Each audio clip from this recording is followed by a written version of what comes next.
topic of this video will be LeChatelier's principle. LeChatelier was inspired by Van 't Hoff's work on the relationship between the equilibrium constant and the enthalpy. All right, so LeChatelier formulated this principle that anything you do to disturb an equilibrium, the equilibrium will be reestablished by the system responding in such a way as to kind of ameliorate or undo what you did.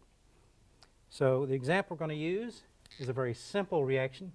And the reason we're going to use a simple reaction is so that it's easy to see why some of these changes take place. And this is a very famous example because you can actually see what's going on, because this gas is brown, this gas is colorless, so they're both gases. And so you can have them in the same container, and you can change the size of the container or add more of one gas or whatever. So I wanted to do a few different changes, which I'm going to list over here at the side. So the first example we're going to do is add some product. Okay. So if we add some product, then the reverse rate will now be larger than it was when it had an equilibrium established between these two molecules. So if we add N2O4, let's say we double the amount of N2O4. So the reverse rate is now doubled, because it's equal to a constant times the concentration. So if we double this number, K is a constant, then the rate gets doubled. So now the reverse rate is twice as much as the forward rate, and so the net is that you add some N2O4, and now more of it's reacting to form NO2. And so when that occurs, you'll finally see that this removes N2O4 via reaction. Okay, that's the key. It's not removing it physically, it's actually converting the N2O4 you added into some more NO2. Okay, so if you add something, the system removes something. So if you add NO2, then now the forward rate will be higher than the reverse rate, and the system will respond by having forward reaction occur, which makes the amount of NO2 go down and the amount of N2O4 go up. Okay, so that's the effect of adding or removing products or reactants. That's actually quite simple. The other factor we're going to have to consider is what happens when you change volume.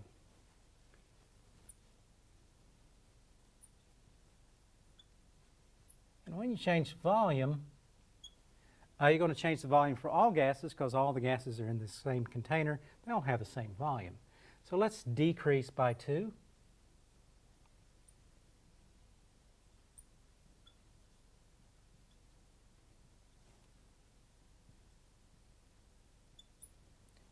Then the pressure of NO2 will increase.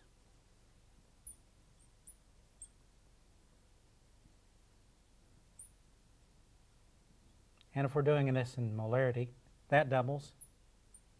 N2O4 doubles. Okay, so we double the amount of the reactants and the products, but the rate, we're going to have to look at what happens to the rate.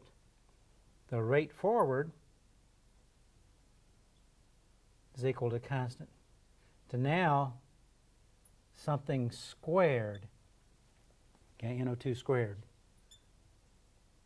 So if you double NO2, what happens to the forward rate is it goes up by 4. The reverse rate, and that's forward, times N2O4, the reverse rate just merely gets doubled. So decreasing the volume will increase the pressures. Both forward and reverse rates will increase, but not by the same factor. So the side that has the most molecules of gas, that's the one that's going to have the greater rate toward the other direction. So there's more moles of gas of NO2 in the balanced chemical reaction, and so the rate forward increases at a much bigger factor than the rate reverse, and so you have a net reaction from the side with lots of moles of gas to the side with fewest moles of gas. So that's how you would use LeChatelier's principle for a change in volume. Decrease the volume, increase pressures. The system responds by going to the side with fewer molecules, which coincidentally will have a lower pressure in the overall container than it would if the composition had changed at all. Then finally, there's one more thing to talk about, and that is the actual phenomenon that inspired LeChatelier, and that was to raise the temperature. Okay, so adding or removing was one way of shifting the equilibrium. Changing the volume is another way. Now we're going to raise the temperature. All right, so what we need to do is actually consider what happens to heat in this balanced chemical reaction. Well, this one is exothermic. Delta H is minus 58 kilojoules per mole, which means it's exothermic, which produces heat. Okay, so exothermic reactions produce heat. Raising the temperature adds heat.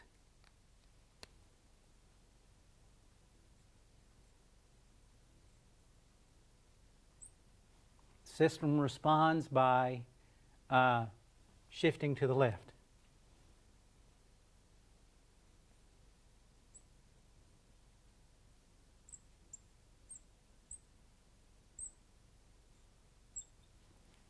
Okay, so we would use various terms here.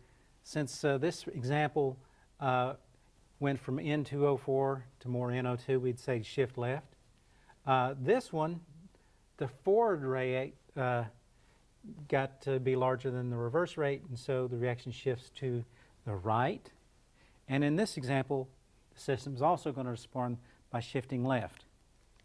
Now, in these two examples, the K is a constant, but the equilibrium constant is not constant with respect to temperature. So if we change the temperature, we're actually going to change the equilibrium constant. And so this is the only one of the three that changes K. And if we have less product, and since K is product over reactants, K is smaller.